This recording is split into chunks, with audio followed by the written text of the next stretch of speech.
talk about the fontan principle, the patient selection criteria for fontan operation, how the surgery evolved over time, and how the management evolved over time. We'll talk little about lateral tunnel fontan and extracardiac fontan.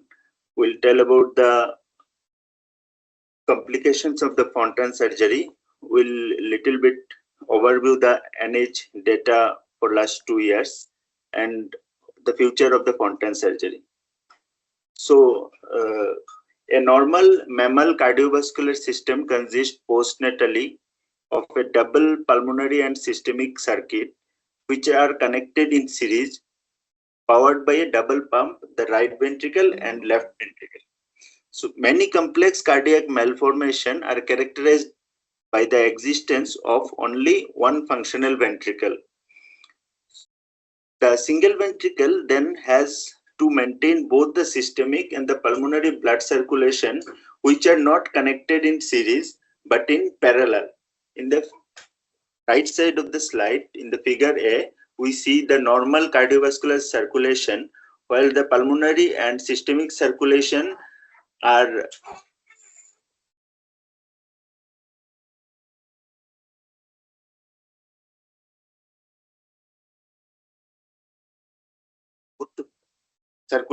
connected in series. While in the figure B, we can see that the single ventricular physiology, the patient with univentricular heart, the systemic and pulmonary circuits are connected in parallel, which the ventricles are sustain a considerable volume overload to the single chamber. The width of the line reflects the degree of the volume load which ventricle underwent. There is a complex admixture of the systemic and pulmonary venous blood causing arterial oxygen desaturation. Such a circuit has two major disadvantages. One is that arterial desaturation, which occurs both at rest and which increases during exercises. And the ventricle sustains a chronic volume overload situation due to its single chamber. Chronic volume overload will in time impair the ventricular function, causing from the third decade on a gradual attrition due to congestive heart failure, with a few survivors beyond the fourth decade of life. So in 1971, Francis Fontan from the France reported on a new approach to the operative treatment of this malformation, which separating the systemic and pulmonary circulation from each other. In a fontan circulation, the systemic venous return is connected to the pulmonary arteries without the interposition of an adequate ventricle, and all shunts on the venous, atrial, ventricular and arterial level are interrupted. In the figure C, we can see the graphical representation of fontan circulation, where the systemic and the pulmonary circulation are connected in series. The right atrium or the systemic veins are connected to the pulmonary artery. The volume overload to the single ventricle is now less than expected for body surface area. In the absence of any penetration in the circulation, there is no more admixture of systemic and pulmonary venous blood, but the systemic venous pressure is notably elevated. Typically for this circuit, the cardiac output is no longer determined by the heart, but rather by the transpulmonary flow, which itself mainly determined by pulmonary vascular resistance. What is fontan principle and what is fontan circulation? The fontan circulation is an integral part of an entire operation for conditions like tricuspid atresia, pulmonary atresia, double inlet left ventricle, double inlet right ventricle, or hypoplastic left heart syndrome. Dr. Fontan proved in his original repair, he connected the right atrium directly to the pulmonary artery, and he closed the connection connecting ASD. The blood entering the right atrium from the veins passes across the surgical connection directly into the pulmonary artery and to the lung circulation. So it completely bypassed the right ventricle. So where does the energy for the blood flow to the lungs come from?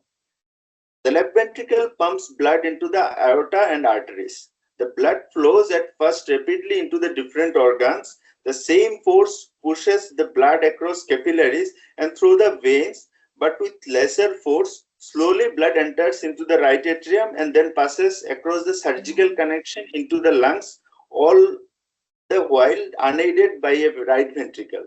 The flow depends on many factors. If the blood vessels in the lungs are thick-walled and narrow before the surgery, they will offer a very high resistance to the passive blood flow. In such a state, the fontan operation cannot be performed and will have a high risk of failure, since the extra energy needed to maintain the lung blood flow is not available. So soon after the birth, we can't do fontan surgery directly. Even normally, a small amount of resistance will exist across the lung blood vessels. After a fontan operation, the pressure in the vein will therefore be higher than the normal. In order to overcome this resistance and maintain lung blood flow, the elevated pressure in the vein has a few ill effects which we will discuss in detail later. There may be swelling in the edema all over the body. There will be facial puffiness and fluid accumulation like ascites in the chest cavity in form of pleural effusion. Sometimes even absorption of a nutrient from the intestine is also affected. Patient selection for fontan operation. The indication for a fontan circuit, as we already discussed, the univentricular heart, as seen in the tricuspid atresia or double inlet left ventricle, hypoplastic left heart syndrome, or unbalanced ventricular septum defect. These four types of defects are schematically represented here. The univentricular fontan repair can be considered in cardiac malformation with a single functional ventricle, usually because of the absence of inadequate atrioventricular valve or pumping chamber. For example, tricuspid atresia, pulmonary atresia with intact ventricular septum, DILV, or HLHS. In 1978, Chaussat and Fontan described their recommendation for a successful fontan operation, defined as having a good cardiac output at an acceptable systemic venous pressure. These rules have been refined by many centers all across the world, but all reflect that the repair left atrial pressure must be low, which is determined by the good ventricular function, and also the transpulmonary gradient must be low, which in turn determined by the pulmonary vasculature, the pulmonary vascular resistance. So cardiac requirement for a successful fontan is an unobstructed ventricular inflow. That means should not be any atrioventricular valve stenosis or regurgitation. Second is a reasonably good ventricular function. Third is the unobstructed outflow, no subaortic stenosis or no arterial hypertension or no coarctation. The output from the left ventricle should be unobstructed. While in case of pulmonary requirement, a non-restrictive connection from the systemic veins to the pulmonary arteries is most important, which is known as the fontan connection.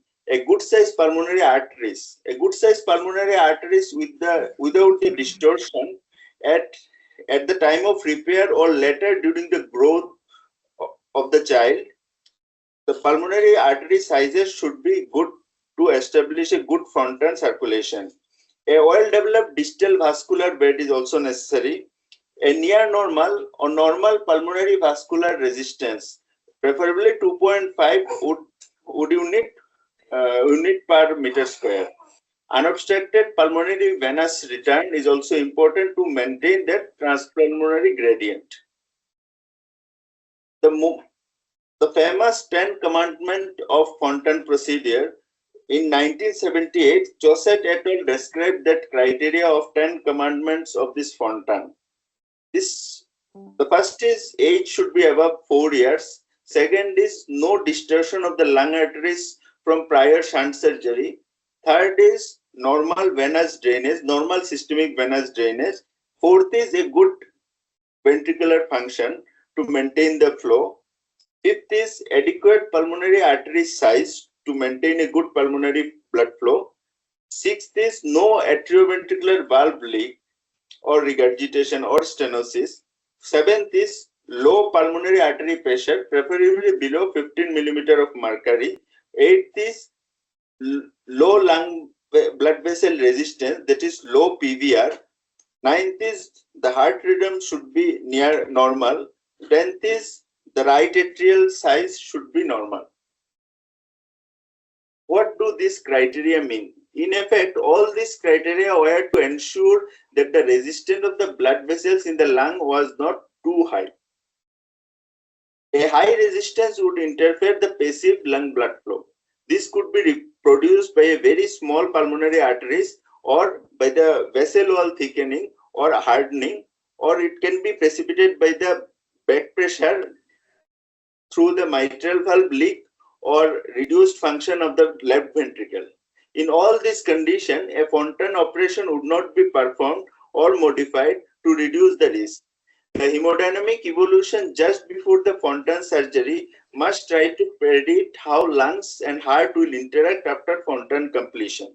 This can be very difficult because at the time of the fontan surgery, ventricular preload will significantly decrease, and according to the Frank Sterling, also the contractility will decrease, and with this current treatment strategies, pulmonary flow will increase, influencing the transpulmonary gradient. The original procedure described with the fontan includes the superior vena cava to right pulmonary artery anastomosis in the form of Glenn shunt. Then comes anastomosis of right atrial appendage to left pulmonary artery, directing the IVC blood through a valved homograft to lungs directly. Placement of a valved homograft at the IVC-RA junction, and along with that closure of the ASD. So this is the original Glenn procedure described. Overall, the advantages of the fontan circulation includes near normalization of the arterial saturation, abolishment of the chronic volume overload to the single ventricle. While disadvantage includes the chronic hypertension and congestion in the systemic veins, along with the decreased cardiac output. Since its original description, the fontan circuit has known for a numerous modification time to time across the world. Early on, surgeons used valves, cavoatrial, atrioventricular or atriopulmonary valves, and created various connections between the right atrium and the pulmonary artery in the form of anterior atriopulmonary connection with or without inclusion of a small portion of the hypoplastic right ventricle or the posterior atriopulmonary connection. And they used different materials in the form of valve conduits, homograft, patches, and or direct anastomosis. Initially, the right atrium was included. The idea was to improve the pulmonary blood flow, being atria is a pulsatile chamber. But instead, the results were different. Instead, the RA got dilated over the time and lost its contractile function, mainly because of two reasons: the blood turbulence in the RA, which causing energy loss, and also in turn, it decreases the pulmonary blood flow. So 1988, D. Level et al. Published this article about the TCPC, the total cavopulmonary connection. The TCPC, a logical alternative to atriopulmonary connection for a complex fontan operation, where it describes the total cavopulmonary fontan, the idea of TCPC.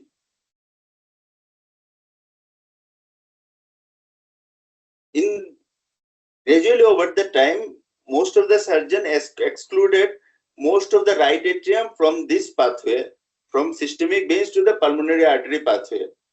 This TCPC, the components are end-to-side anastomosis of the SBC to the RPA and formation of an intra-arterial tunnel to direct the inferior vena cava blood to the pulmonary artery. Originally performed at the same time, which resulted in a marked increase in the blood flow to the lungs,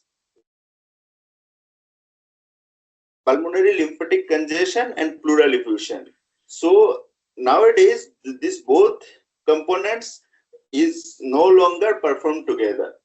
Currently, total cavopulmonary fontan circulation done in two stages. The purpose of this TCPC to be done in two stages is to allow the body to adapt to different hemodynamic states and to reduce the overall surgical morbidity and mortality which are associated with the early fontan surgeries, allows a better patient selection and intermediate preparatory intervention which optimizes the outcome of the surgery. So during the last decade, the total cavopulmonary connection has emerged being superior than the earlier one. The caval veins are connected to the pulmonary artery, bypassing not only the right ventricle but also the right atrium. So the superior caval vein is connected to the pulmonary artery, so it is called as bidirectional gland shunt. There is two variants to connect the inferior caval vein, either by the lateral tunnel fontan or any using an extracardiac conduit. So we'll discuss about the lateral tunnel fontan and ECC fontan circuit. One of the thing is that elevated pulmonary arterial hypertension, that is elevated PA pressure more than 15, is an absolute contraindication for fontan procedure. At birth, it is impossible to create a fontan circulation because the pulmonary vascular resistance is still raised for several weeks after birth. And caval veins and pulmonary veins, the venous system is too small to carry this fontan circulation. Even when the resistance has fallen, a staged approach is prepared connecting the superior and inferior caval veins at separate occasions. Such a staged approach allows the body to adapt progressively into very different hemodynamic conditions and reduces the overall operative morbidity and mortality. So a staged approach always allows a better patient selection and intermediate preparatory interventions. Stage 1, stage 2, stage 3. The single ventricle management will divide in stage 1, which is mostly palliative. The newborn may come with cyanosis because of lack of pulmonary blood flow with pulmonary stenosis or pulmonary atresia. In the stage 1, will perform most center will perform the BT shunts, diverting the blood to RPA. In turn, patient may present with the congestive heart failure symptoms due to increased pulmonary blood flow, where the bulboventricular foramen is not obstructive, will perform as a stage 1 procedure PA bending to decrease the pulmonary blood flow. While in case of obstructive bulboventricular foramen, that is any obstruction to the systemic output, if there is no pulmonary stenosis, we will perform Damas-K stencil operation along with the BT shunt. If it is associated with pulmonary stenosis, we will enlarge the bulboventricular foramen to get adequate flow. While in the next stage comes stage 2, the bidirectional gland shunt or hemifontan. From 3 to 6 months of age, it usually performed, and next come the completion, that is the fontan completion, which will come 1 to 2 years after the stage 2. So these three stages, stage 1, stage 2, stage 3, will go in details in the new. The ultimate goals of the stage 1 and stage 2 surgical procedure, which finally leads up to the fontan completion, are to improve the clinical symptoms of the child. Second is provide optimal pulmonary artery architecture and low PVR so that the fontan can be performed later. Preserve the both systolic and diastolic ventricular function, which is very important for an ideal fontan circulation. Preserve the atrioventricular valve function to prevent any occurrence of regurgitation or stenosis due to the disease process. Relieve the systemic ventricular outflow tract obstruction and provide an anatomic setup for a definitive fontan repair, which is the ultimate goal. In the stage 1 procedure, where there is inadequate pulmonary blood flow, the BT shunt, here that is pictorial description of a classical BT shunt and a modified BT shunt using a graph. In the neonatal and early infantile period, when pulmonary vascular resistance is still high, if the child is ductal dependent or has an inadequate systemic oxygen saturation, a systemic to pulmonary artery shunt is performed, normally known as the Blalock-Tossing shunt, previously used as a classical method. Now most centers perform modified PT shunt. While in case of excessive pulmonary flow, to decrease it, many center performs pulmonary artery bending. The purpose of the bending is that due to the increased pulmonary blood flow, the pulmonary vascular disease gradually evolve over time, which in turn increase the pulmonary resistance, which makes the child unsuitable for fontan. While in case of chronic volume overload, the ventricular dysfunction also sets in, so the child becomes unsuitable for fontan. So the purpose of this PA bending is to limit the pulmonary blood flow with a pulmonary artery band. Adequate tightness of the band can be difficult to achieve. The major risk factor is the presence or development of an unobstructed bulboventricular foramen. If the bulboventricular foramen anywhere at any level is obstructed, it is a major risk factor. Most infants with obstructed foramen do not tolerate the PA bending well. Therefore, PA bending is performed only when the bulboventricular foramen is normal or unobstructed. However, this patient should be watched for the development of obstruction even after the bending. Trussler and Mustard in 1972 calculated the optimal length of the band from an infant's body weight by using a pre-marked 4 mm Teflon band impregnated with polymeric silicone. If the bending is done for a biventricular heart, usually the usual calculation goes as 20 mm plus weight in kg of the child. If done for a complex cardiac malformation, the calculation goes like 24 mm plus weight of the child in kg. The different complications of PA bending are like the distortion of the pulmonary arteries. There might be band migration, erosion of the band over time, and because of the fixed diameter of the PA band, as the child grows, it doesn't have the growth potential. So there will eventually be the inadequate pulmonary blood flow, which results in setting in cyanosis, necessitating for further surgical intervention earlier.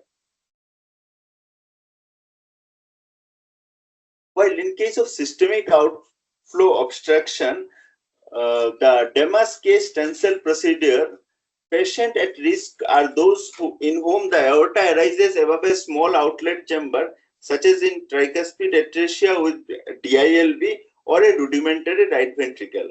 A modified Demas-K stem cell procedure should be performed to establish an unobstructed systemic arterial flow. In this pictorial depiction, the Demas-K stem cell anastomosis for single ventricle and subaortic stenosis is described. The number 1, the pulmonary artery is transected proximal to the bifurcation, and an appropriately positioned and sized incision is made in the ascending aorta. The next figure shows the distal end of the pulmonary artery is oversewn, and the proximal end of the pulmonary artery is anastomosis to the opening in the aorta. While in third diagram, an appropriately shaped hood, either through a dacron or pericardium or any Gore-Tex graft, is added to the anastomosis. Now comes, after stage 1, now comes the stage 2 correction, the bidirectional cavopulmonary anastomosis. The advantage of a venous over an arterial shunt in the palliation of cyanotic heart disease are manifolded.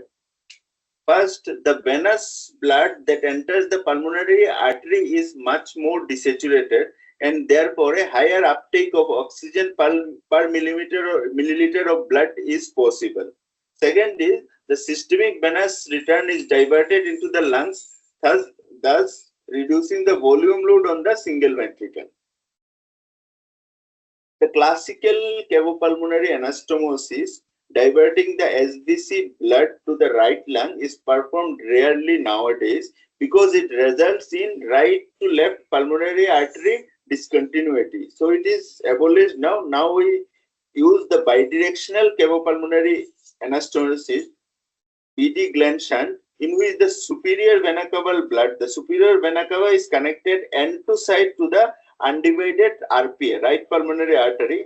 Then it is bidirectional. It supplies blood to both the right and left lung. Bidirectional Glenn shunt could be used successfully as an alternative to the fontan or as a staging procedure of the fontan in stage 2. Or we can, apart from the BDG, we can perform a hemifontan procedure also. The hemifontan modification of the cavopulmonary shunt involves patch augmentation of the central pulmonary arteries and a connection between the RA to SVC junction and the pulmonary arteries.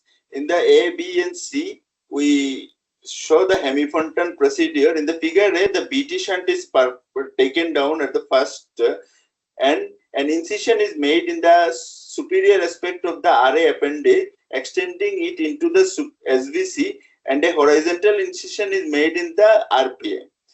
Then in the figure B, we can see that the lower margin of the RPA incision and the adjacent margin of the incision of the RA appendage and SVC are both connected. In the third, in the C, we can see the connection is completed using a pulmonary allograft. An intra-atrial patch is placed to direct the SVC blood to the PA. So we can see the intra-atrial baffle in the figure C. Now come the fontan completion as a stage 3 procedure. There are various modifications of this fontan which gradually evolved over time. When patient reaches about 1 to 5 years of age, the total cavopulmonary fontan circuit is completed. The IVC connected to the pulmonary artery with placement of a conduit. There may be internal conduit which pass through the right atrial chamber, or there may be external conduit which run completely outside the heart to the right side of the right atrium. This is lateral tunnel fontan. The lateral tunnel fontan is typical tunnel along the lateral atrial wall which connects the IVC and or hepatic venous orifice both with the ipsilateral or contralateral SVC or atrial appendage.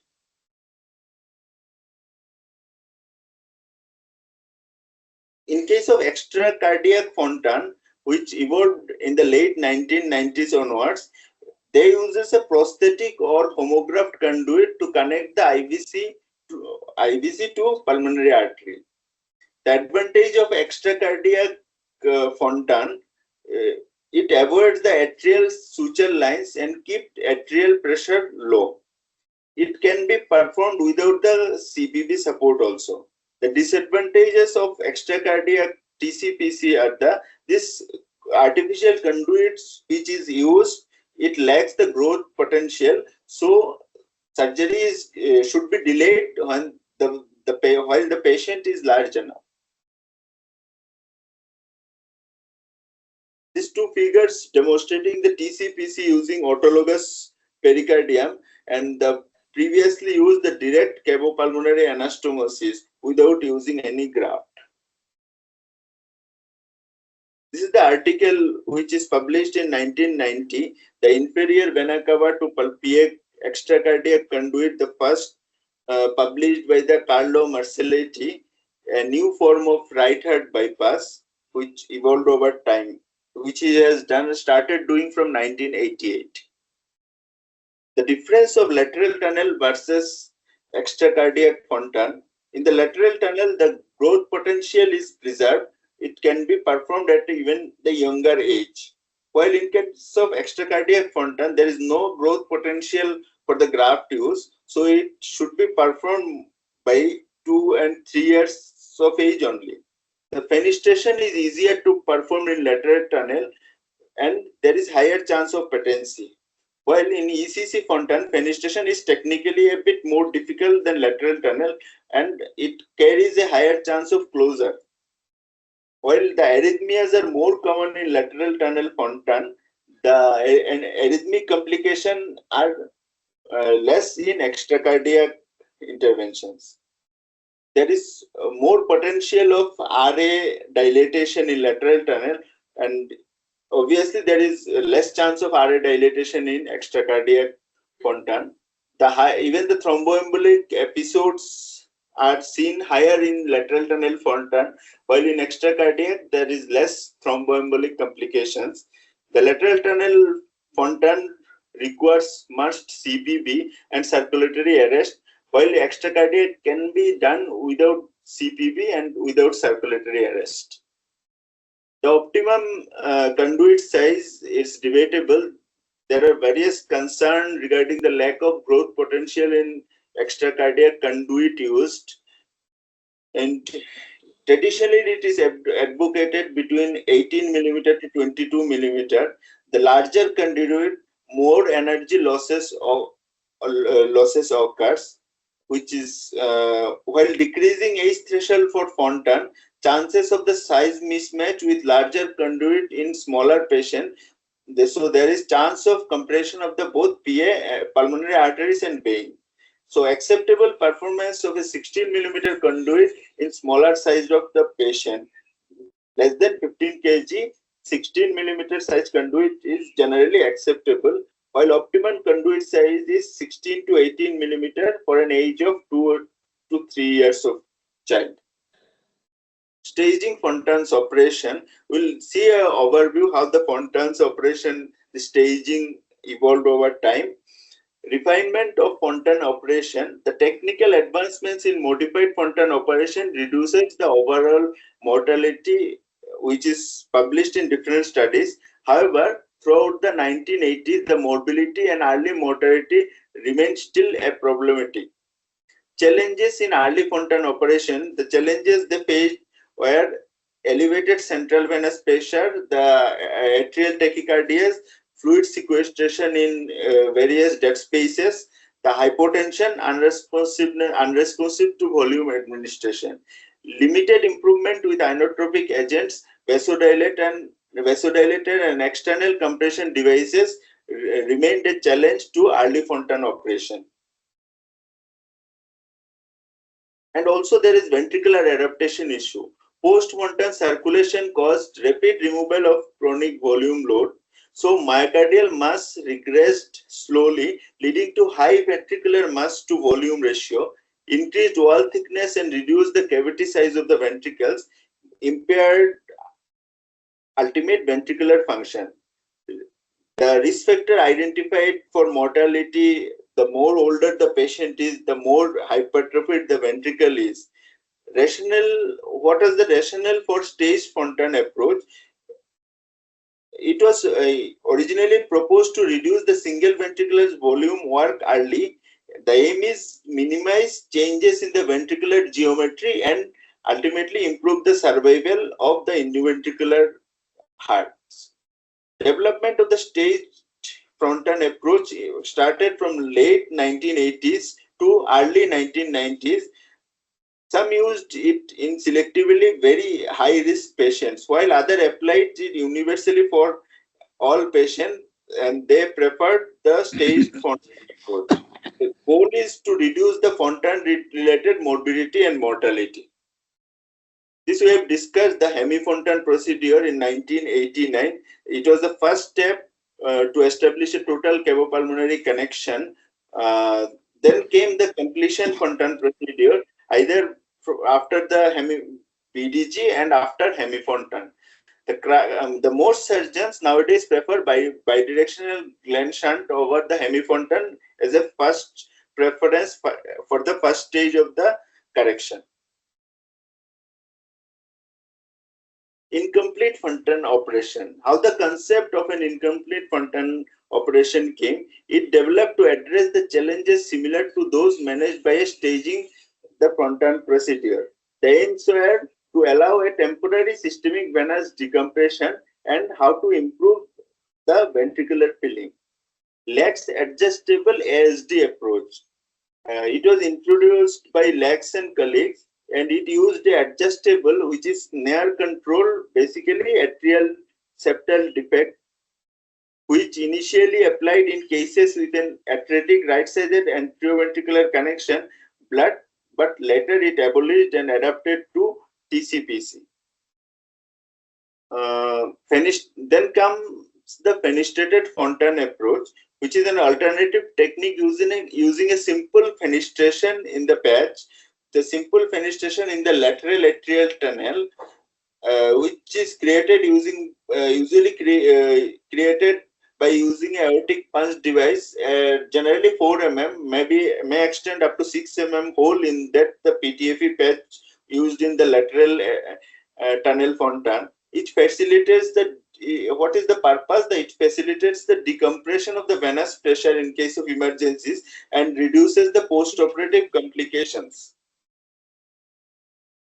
Here we can see the fenestrated fontan. A small opening or fenestration may be created between the conduit and the right atrium, which is depicted by the circular dots in the right side of the figure.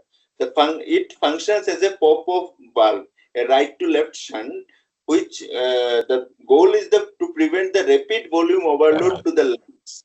It limits the caval pressure and also increases the preload to the systemic ventricle. In turns, ultimately it increases the cardiac output.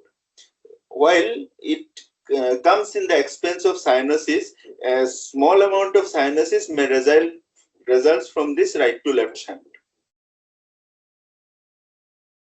The closure of the fenestration. Post-fontan cardiac catheterization assesses the hemodynamics.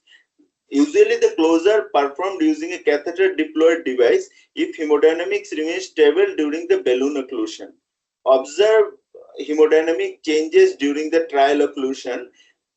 Increased systemic venous pressure, increased systemic arterial oxygen saturation, and slightly decreased cardiac output during the closure of the fenestration. If the systemic venous pressure is too high, rises significantly, or cardiac output decreases dramatically while trial, usually the closure is avoided. Outcome and benefits of fenestration. Early data reports show reduced operative mortality in very high risk patients undergoing fontan. This fenestration used widely across surgical teams for all fontan patients due to its data showing reduced morbidity. It associated with fewer complications such as fewer congestive symptoms in the form of pleural effusion or ascites. A simple chart to describe this, how the fontan pathway goes on. The stage one of the following procedure is done for preparation of the future fontan operation. Either a PT. Slide is not moving.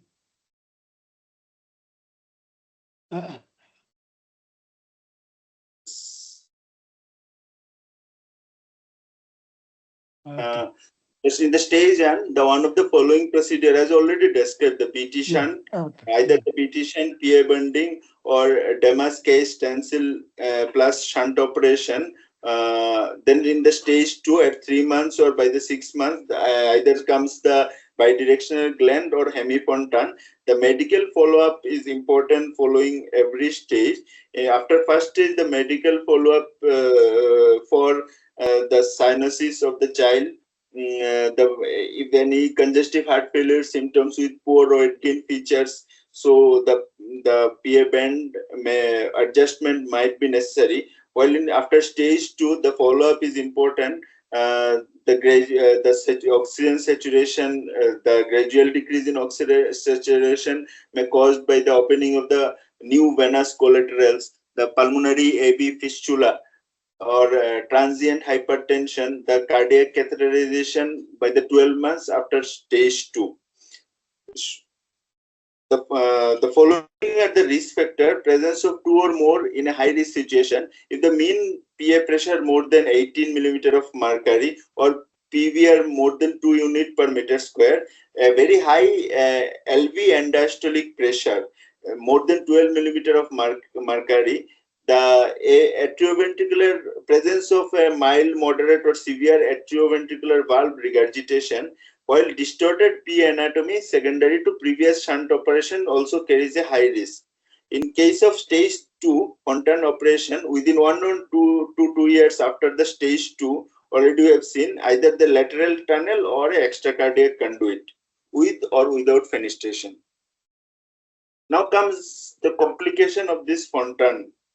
The complication of the fontan circulation, depending on the anatomical level, I have described the left ventricle, the complication, obviously ventricular dysfunction causing exercise intolerance, ischemia, and infarction. In pulmonary circulation, the pulmonary arterial stenosis, the arterial dilatation or leakage of the anastomosis, which in turn raises the pulmonary hypertension, pulmonary pressure. At the IVC level, the inferior vena cava increased pressure causing the back pressure effect in the form of cirrhosis of livers, liver failure, or portal hypertension, increased risk of liver carcinoma. Right atrium with classic fontan circulation, which includes the right atrium, there may be severe right atrial dilatation with a poor and turbulent flow of blood in the chamber, which in turn can lead to the blood clot formation, the thrombus formation, formation of the collateral vessels and shunt. Pulmonary AV malformation, aortopulmonary collateral vessels can cause trouble. Lymphatic in the lymphatic system, the most important is protein losing enteropathy, also the plastic bronchitis rarely, and pericardial and pleural effusion, chylothorax. While in case of in blood vessels, it may leads to thromboembolic episode, blood clots and emboli, and which may cause pulmonary embolism. The risk factors includes the high PA pressure, high elevated pulmonary artery pressure, anatomic abnormality of the right and left pulmonary arteries, the atrioventricular, any presence of AV valve regurgitation, and obviously the poor ventricular function. All of this contributes to the risk to the complication of the fontan. One by one, we'll describe a little bit about the complication, the ventricular dysfunction. During the first months after birth, the ventricle will always be volume overloaded, either by a band or by an aortopulmonary shunt. So this volume overloaded ventricle will lead to a dilatation and spherical reconfiguration. In turn, forms the cardiac overgrowth and eccentric hypertrophy of the ventricle. So after unloading at the time of fontan operation, some regression or normalization will happen, but usually will be frequently incomplete. Therefore, patients with frequently have residual dilatation of the ventricle and also residual cardiac overgrowth and hypertrophy even into the when they reaches the adult age. With the current treatment strategies, only a small shunt is allowed to persist for several months, thereby avoiding such situation, avoiding the ventricular deterioration. The preload of to the ventricle is at time of fontan operation, it reduced to a level well below the normal for body surface area, and even more when expressed in relation to the ventricular size. The ventricle thus evolves from being volume overloaded and overstressed to overgrown and severely underloaded. It should therefore not to be surprised that the deprived ventricle in a fontan circuit shows both systolic and diastolic dysfunction.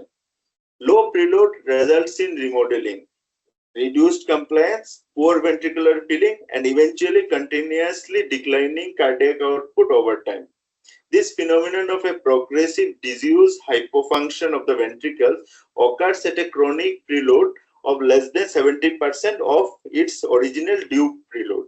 The treatment of the ventricular dysfunction in the setting of a fontan circuit lacks reaction to the classic treatment strategies. The all classic treatment strategies for this ventricular dysfunction usually doesn't work in this kind of ventricular dysfunction, it usually shows a little impact on ventricular function, like medications like inotropes, afterload reducing agents, even the vasodilators and beta blockers.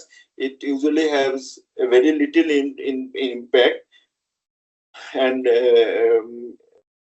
generally no impact on reduced preload, which is dominant limiting factor in this kind of ventricular dysfunction. The arrhythmias are the next most common complications. The patients with fontan circulation are predisposed to develop various atrial dysrhythmias. Many old circuits have atrial wire incorporated in the circuit as described earlier, the older version of the surgery, which in turn used to cause the atrial dilatation, hypertrophy, and furthermore, most patients have to have an atriotomy in the later, and possible injury to the sinus node or its arterial supply or innervation. It also predisposes the patient for arrhythmias. Clinically, atrial tachycardias are the most prevalent in patients with suboptimal hemodynamic results, especially if the right atrium is dilated and pulmonary vascular resistance is too much increased. The prognosis therefore remains worrying in case of arrhythmia, even if the patient can be reconverted to the sinus rhythm. Arrhythmias occur with increasing incidence after fontan repair in up to 40% of the patient, even after 10 years of surgery. Long-term treatment of the atrial arrhythmias can involve the medication along with the ablation procedures. The progression of the arrhythmias and functional decline is frequently observed even with the procedures. The best long-term investment for this patient is conversion of the old fontan circuit to a new circuit, to a new extracardiac fontan connection. Together with, in the same settings, can be performed right atrial maze and also LA reduction plasty, often in combination with the any implanted epicardial pacemaker if indicated. The next problem come in the form of collateral vessels, the formation of the new collateral vessels and shunts. It leads to substantial right to left shunts and cyanosis in fontan patient. The most important factors are incomplete closure or a residual atrial septal defect can cause this collateral shunts or right to left shunts in fontan patient. Surgically created that fenestration itself perform as a shunt. Surgical redirection of the coronary sinus blood flow to LA can cause formation of a pulmonary new AV malformation can cause shunting. The patent collateral vessels between the systemic and pulmonary veins also may shunt the blood in fontan patients. Thromboembolism. The fontan, the patient underwent fontan have an increased frequency of pulmonary thromboembolic events due to these factors. Either the atria is too much dilated, the low cardiac output state of the body, coexisting coagulation abnormalities associated with the liver congestions, chronic cyanosis, which in turn induce the polycythemia, and it may also prone blood for thrombus formation. Massive pulmonary embolism is the most common cause of sudden out-of-hospital death in patients with fontan circulation. Pulmonary circulation. Fontan circulation results in a paradox of systemic venous hypertension and pulmonary artery hypotension. This paradox, the systemic venous hypertension, while mean pressure being more than 10 millimeter of mercury, while the pulmonary artery hypotension less than 15 millimeter of mercury. It occurs due to the absence of the hydraulic force of the right ventricle pushing blood into the pulmonary arteries. Absence of pulsatile blood flow and low mean pressure in the pulmonary arteries underfills the pulmonary vascular bed, which in turn gradually increase the pulmonary venous circulation. So pulmonary, while in some cases pulmonary arteries may be morphologically only abnormal, this either small, discontinuous, or stenosis pulmonary arteries. One of the most concerning complication of the fontan, the lymphatic dysfunction. A fontan circulation operates at or sometimes just beyond the functional limits of the lymphatic system. The superior caval vein pressure is usually elevated and its runoff decreased, impeding the drainage of the thoracic duct. Leakage in the interstitium causes lymphedema or pulmonary edema, a very lethal complication in the early post-operative period of fontan surgeries. Leakage into the thorax or pericardium will lead to either chylothorax or chylopericardium, a complication which usually only occurs in the post-operative period, but rarely thereafter because of formation of the adhesions. Leakage into the gut in turn leads to the protein-losing enteropathy, the most frequent lymphatic problem observed in long-term follow-up of the fontan patients. Leakage of the chyle into the bronchus leads to the plastic bronchitis. It is usually rare, most frequently diagnosed as necropsy. Protein-losing enteropathy. The protein-losing enteropathy is caused by the intestinal lymphangiectasia with leakage of the lymphocytes, chylomicrons, and serum protein such as albumin and immunoglobulins into the gut. The PLE results in edema, ascites, immunodeficiency, and hypocalcemia. Problems with the fontan circuit, gradient at connection or poor design of the circuit, problems of the pulmonary vasculature, either increased PVR over time and hypoplasia, distortion, and loss of pulmonary vasculature, or the cardiac component, the new AV valve regurgitation or severe myocardial dysfunction, these all can contribute as the cause of the protein-losing enteropathy. Several treatment strategies have been identified. A diet high in calories, high protein content, and MCT, medium chain triglyceride fat supplements with a low salt diet is usually recommended for this patient. Attempts to augment the cardiac function or output of the inotropic drugs or systemic vasodilators are usually tried, but is often unsuccessful. While some studies found that the corticosteroid, high molecular weight heparin, and octreotide acetate may occasionally improve this protein-losing enteropathy. Several surgical options have been reported for the relief of obstruction or conversion to a streamlined cavopulmonary connection or AV valve repair or replacement in case of any dysfunction. Several hemodynamic problems nowadays can be solved with the catheter technique, either percutaneous balloon dilatation, stent implantation of a circuit stenosis, or residual vessel hypoplasia, residual left to right shunt, native surgical or arterial venous collaterals can be embolized through catheter. Administration with stent can safely be created through the percutaneous or transhepatic route, even in the circuits with an extra cardiac conduit.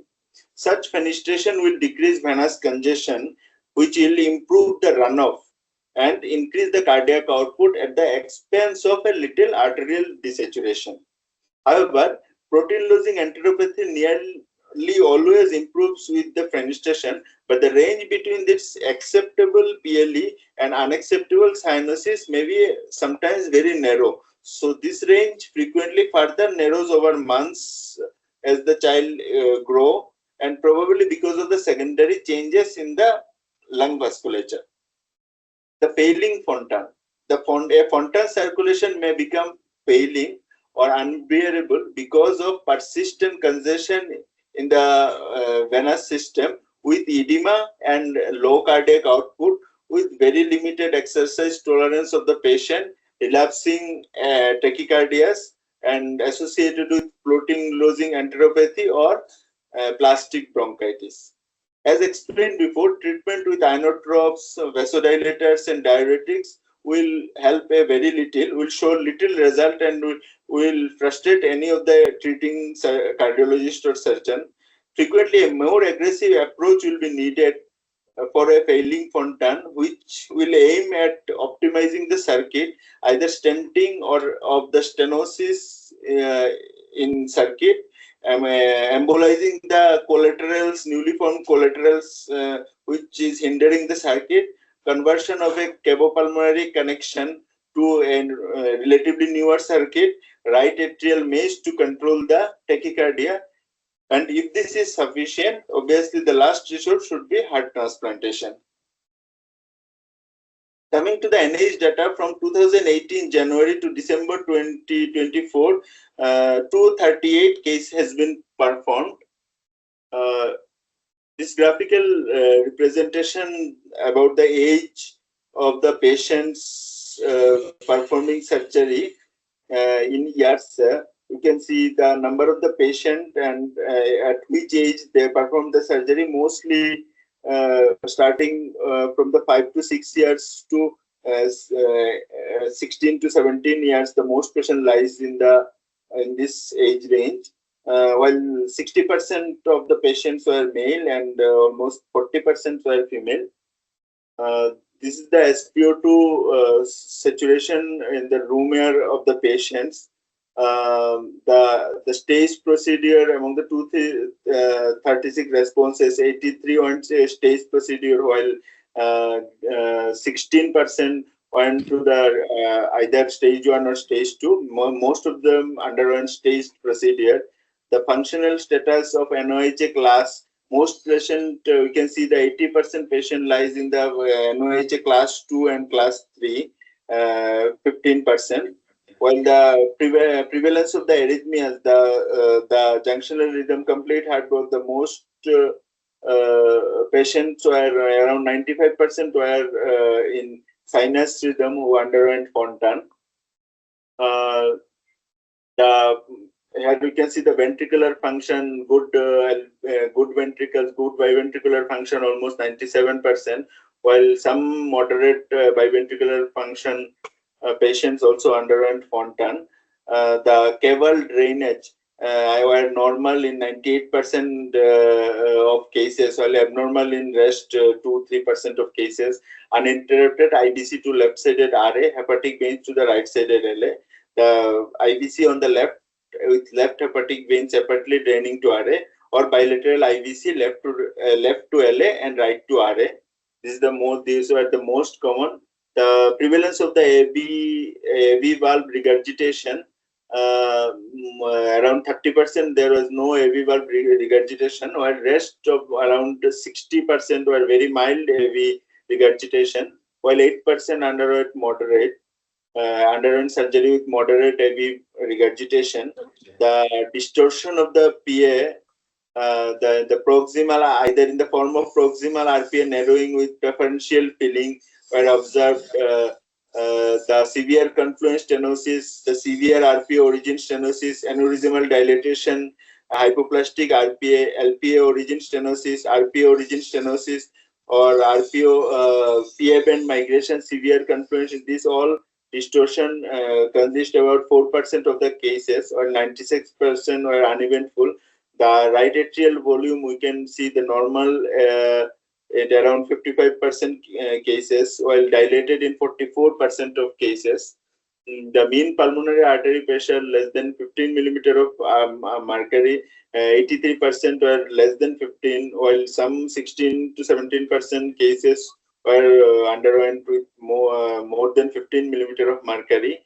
While in terms of pulmonary resistance, less than 4 wood units, around 98% surgeries are performed with the patients with less than 4 wood units per meter square, while few percentage or more underwent surgery as a high risk with more pulmonary resistance.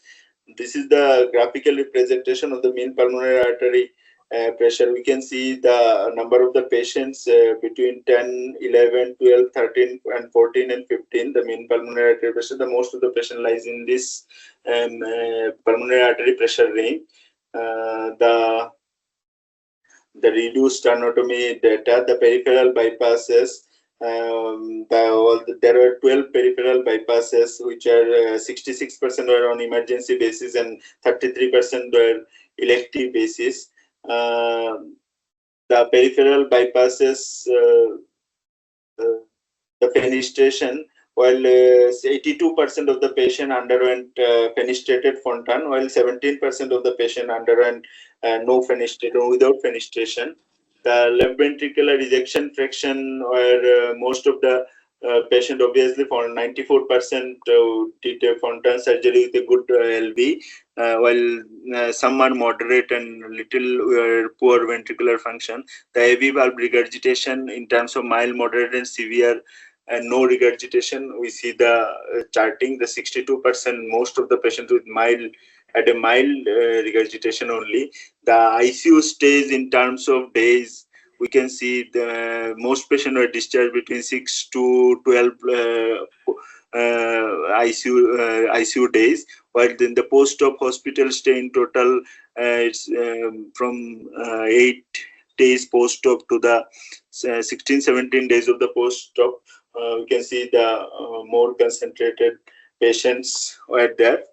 The 13 patients out of this all responses, around 5% of the patient shifted with chest open, while 22 patients, around 9% underwent re-exploration. 9 ECMOs were needed, around 3.8%.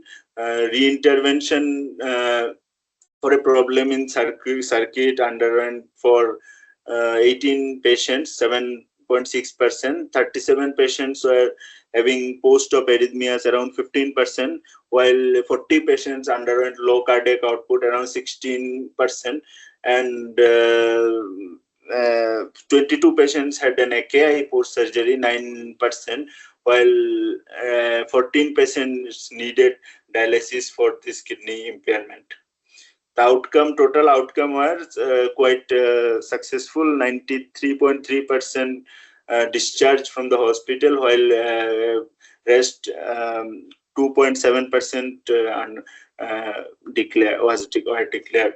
So the long-term results of the fontan operation performed in patients with a low risk profile show a good overall results. Arterial hypoxemia is eliminated through this procedure. The volume overload a single ventricle is abolished. The expense of the chronic systemic venous hypertension as a complication is usually acceptable in terms of these benefits. So the most patients with a very low risk enjoy good quality of life thereafter. However, sequelae persist in less than ideal patients, where the high risk patients, which are frequently progressive and associated with a declining functional results and may cause even premature death.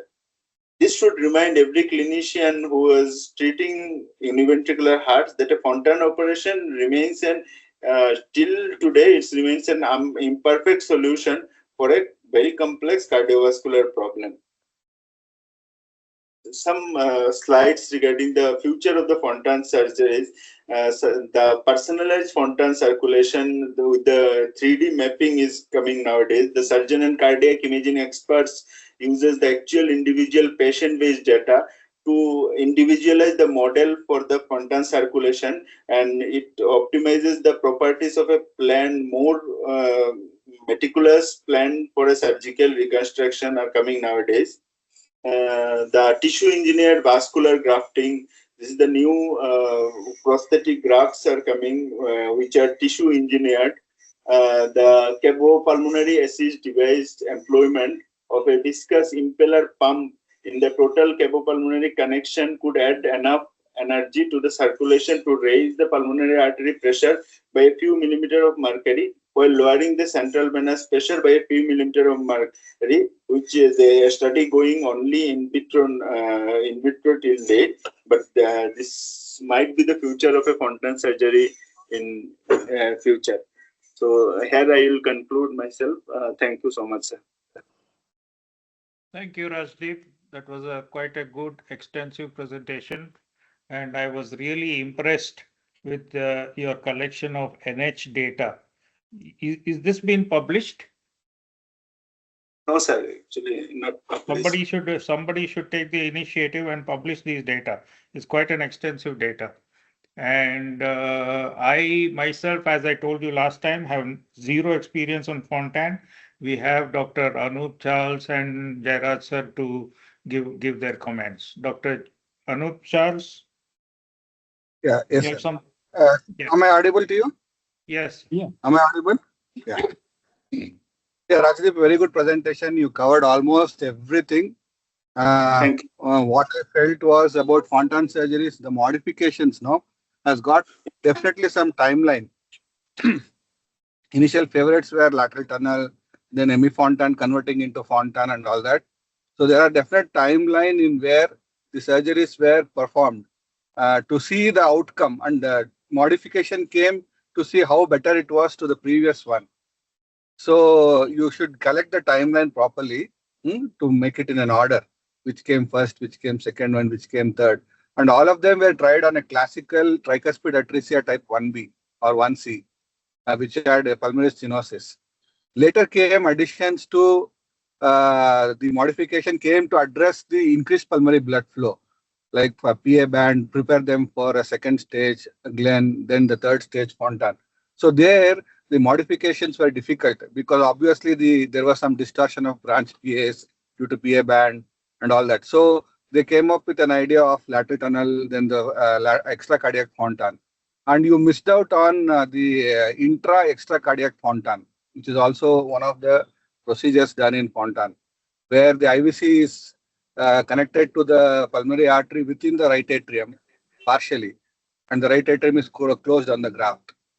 That has to be included. And Yes. third thing is the fenestration, the complications of Fontan. You were mentioning about thrombosis and all. You didn't mention how do you manage anticoagulation in Fontan patient and how do you follow them up. Hmm? Yes. Okay, Okay, sir. antiplatelets and anticoagulants. How do you use them? Third thing Yes. is, at the last you came for personalized Fontan. Nowadays, see, we are trying to match the procedure to the patient. So you didn't mention anything about the preparation of the patient for Fontan. Like how do you evaluate them? What are tests you do? Huh? Yes. Do you require any special tests? For example, CT scan. What are the pre-Fontan catheter findings you are interested in before taking up the patient for Fontan? Like what are the pre-cath profile you have to tell? And third, any arrhythmias addressed? How do you address arrhythmias in a Fontan? That you should Yes. mention.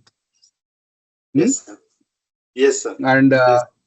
when you talk about Fontan failure, it is like early Fontan failure and later Fontan failure. What are the causes for the early Fontan failure, and what are the causes for the late Fontan failure? Late Fontan failure, you can't take down Fontan. You have to convert it into either new Fontan circuit or make it into a transplant. But in the acute phase, in the early Fontan failure, you can take down the Fontan. Hmm? Yes, sir. Yes, sir. Okay. That's Yes. how you manage. And nowadays, like the criteria, associates criteria, what you mentioned, 10 criterias, out of them, very two most important things which we look at is the size of the branch, the size of the pulmonary artery. It should be at least, the combined size should be more than at least two-thirds of the aortic size. Then it will take the cardiac output. And second thing is the pulmonary artery pressure. The mean pulmonary artery pressure should be less than 15 and LVEDP should be less than 8. These three things, if it is followed, like if there is complete heart block, obviously you will do a dual chamber pacemaker before doing Fontan. Uh, and the right atrial size, it doesn't matter because we are not doing any lateral tunnel Fontan nowadays. It is given up Yes. because there is loss of energy, and we are not doing less than 3 to 4 years of age. We are selecting patients at 4 years only because we can put an adequate size graft as an extra cardiac Fontan. So the lateral tunnel Fontan is out of the picture nowadays. Then other thing is other criteria like are little no heavy valve regurg. Suppose there is a right heavy valve regurg with a right,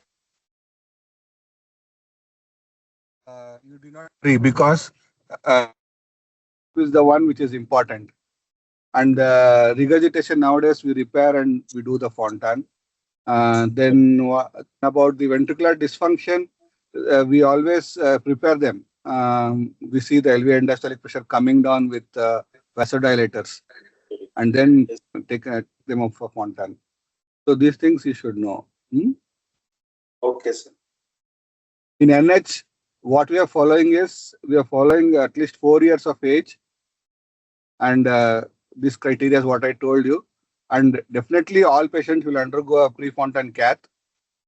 And third, we definitely they undergo a CT to see the branch PA distortion and the size and distance of the graft for the IVC to pulmonary artery. Definitely we'll check all this. And third thing is we always select patients who have already been subjected to a fontan pathway, like they already been staged to fontan, like Glenn before fontan. Very rarely when we come across patients with tricuspid atresia 1B, 1C, who are perfectly above the age of 4 years, suiting for primary fontan, we are doing primary fontan. Otherwise, what we are doing nowadays is doing extra cardiac interventional fontan, preparing them for an interventional fontan. Yes, We are sir. putting a graft with a closed graft towards the pulmonary artery, and Yes. we are subject to catheter-based interventional fontan later, like a stage procedure Yes, during sir. the Glen. Yes. This is the newer thing which we are doing. Mm. Data is with Sudesh. You can find out from him, like how many he has done and what are the results. Results are good because it is well prepared, structured program. Yes, And sir. our Yes. fontan data is very good. What you have collected, the mortality is very low compared to the other groups which have been published. Like it is about less than 3 to 4%. Okay, so there is a good scope, as Krishna sir told, that there is a good scope for publishing this data. Okay, sir. Thank Dr. you.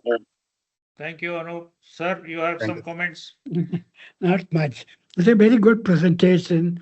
Only thing you should have mentioned something about a very sick patient with tricuspid atresia, severe cyanosis. What are the initial treatment you do?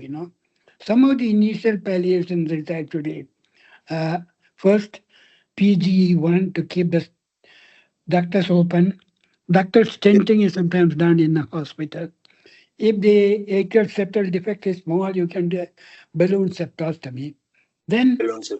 then the surgical thing is in the first 3 months, you cannot do a BDG. That I told you last time because Yes. of the high pulmonary vascular resistance.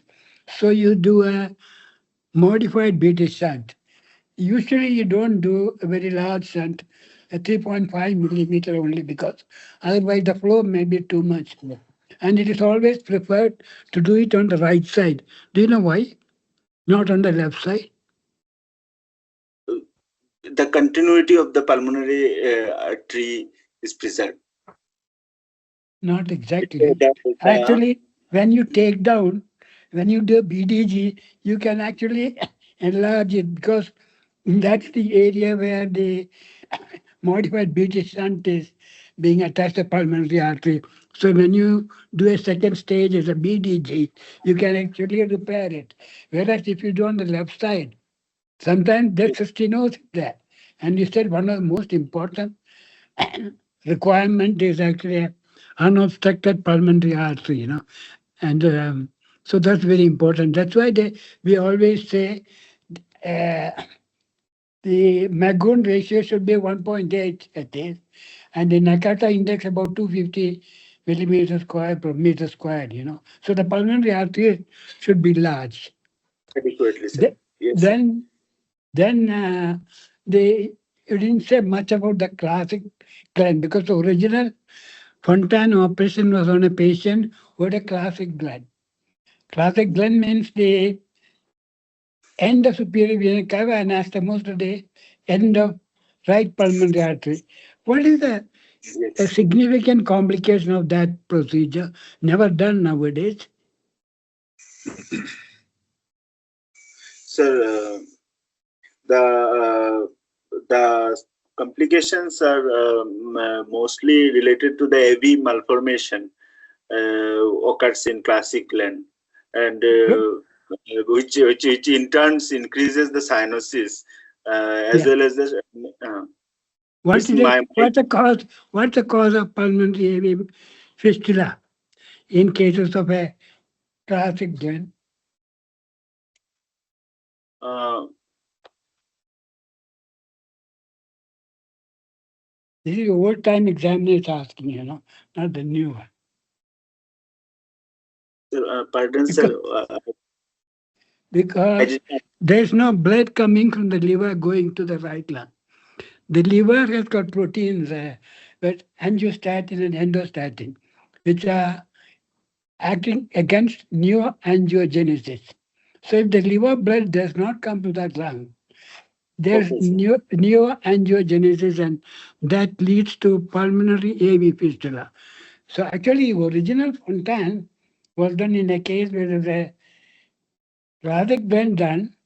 Then he put a pulmonary homograft in the IVC and a homograft connection from the right atrial appendage to the cut end of the right pulmonary artery, not the left. You mentioned left, because one cut end of the pulmonary artery is gone for the classic vein.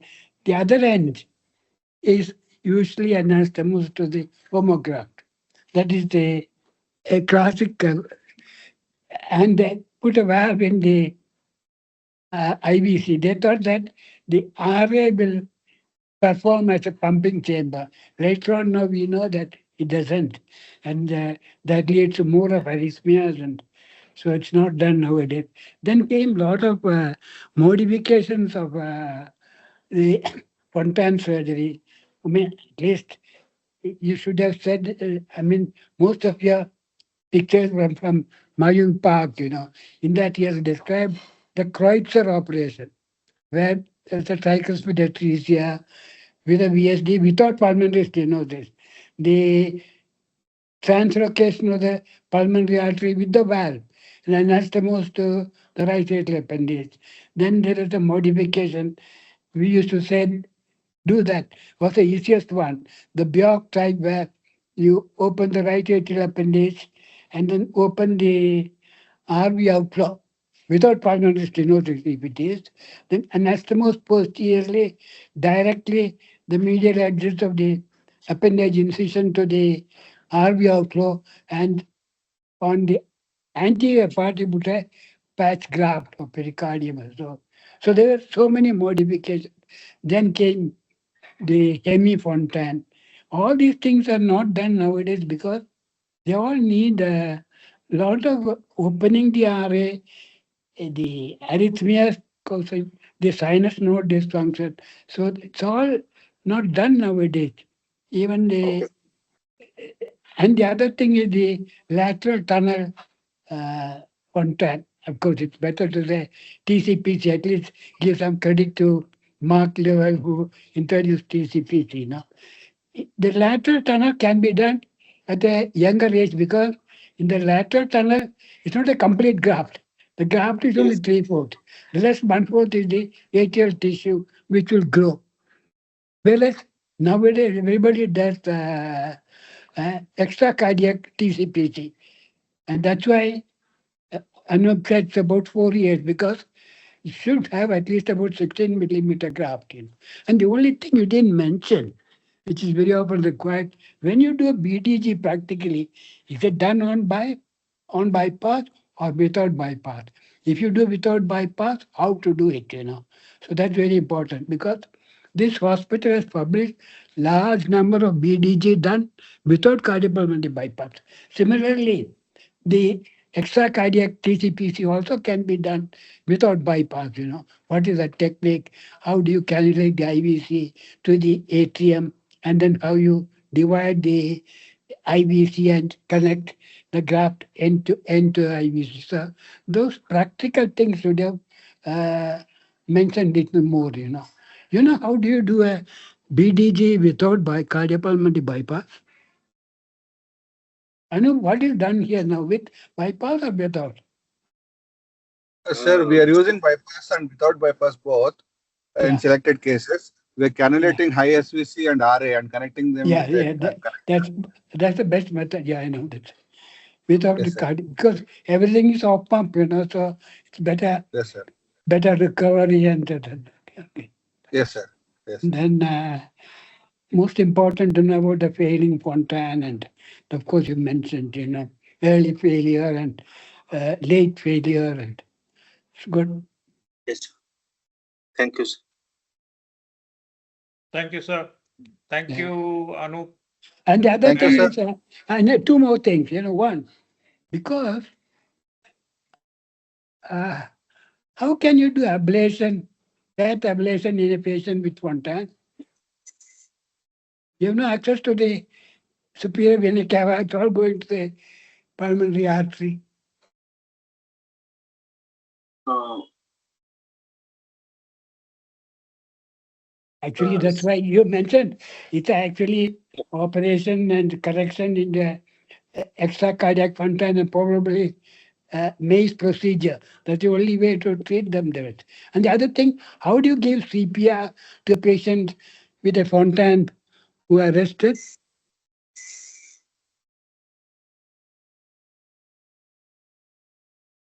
uh, sir, I don't know, this is my impression actually, because if you compress the chest only, there'll be no circulation to the lung. yes, Because sir. the circulation to the lung comes from the venous, the graft from the IVC to the superior vena cava and to the BDG. Uh, So what I knew earlier, and somebody described it, so you have to give frequent abdominal compression also. It's like compressing the abdomen so that there'll be some flow through the IVC to the pulmonary arteries along with the chest compression. That's what. compress instead of left, we can compress the right side of the chest also. Yeah. Okay. Yeah. Okay. Okay. That's all right. Yes. Thank you, sir. Thank you. Thank you. Thanks, Thank you. everybody. Thank you, Thank sir. you, sir. Thank you, Dr. Anup. Thank you, sir. Thank